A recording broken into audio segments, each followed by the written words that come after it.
It begins as the German people's car and becomes a transcendent cult classic, before transforming into one of the automotive industry's all-time best-selling machines. The Volkswagen Type 1, otherwise known as the Beetle. No question that the Volkswagen Beetle is one of the most important products ever made throughout the world. Many historians consider the Beetle to be one of the greatest automobiles of the 20th century. Nothing looks like the Beetle. Nothing looks like the Beetle. Rear engine, rear drive, endlessly customizable, affordable, usable for everyone, everything, all of the time, everywhere. You can do everything with this car. And I think that that resonated with a lot of folks. The Beetle is born thanks to Adolf Hitler's National Socialist Party. At the conclusion of the war, the Beetle becomes one of the country's key exports and helps reignite Germany's war-torn economy. The success of the Beetle surprised them as much as it surprised anybody else. A game-changing surprise. On February 17th, 1972, the 15,007,034th Type 1 Beetle rolls off the assembly line, surpassing the Ford Model T as the most produced single model in history at the time.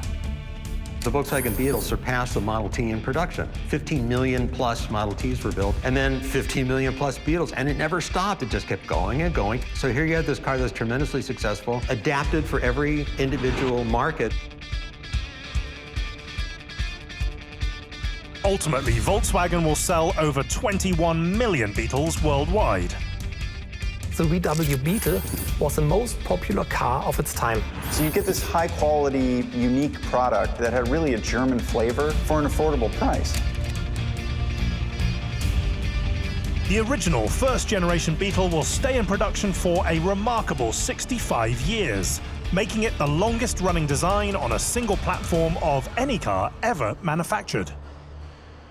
Nobody could foresee the success of the Beetle, and it still makes the car unique today.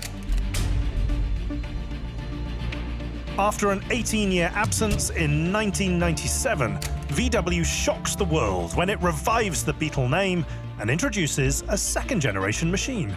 It really tried to capture that nostalgia and that style. It was fun to drive, it was well appointed, looked a little cutesy maybe. It's kind of like super attainable, quirky option. The second-generation Beetle is a fun machine that harkens back to the original, yet is unable to capture the same level of global fame. I'm glad Volkswagen did it. I'm not surprised that it didn't last. Today, the Volkswagen Beetle is revered as one of the most iconic cars ever made, and a machine that helps usher in personal mobility for millions of people across the globe.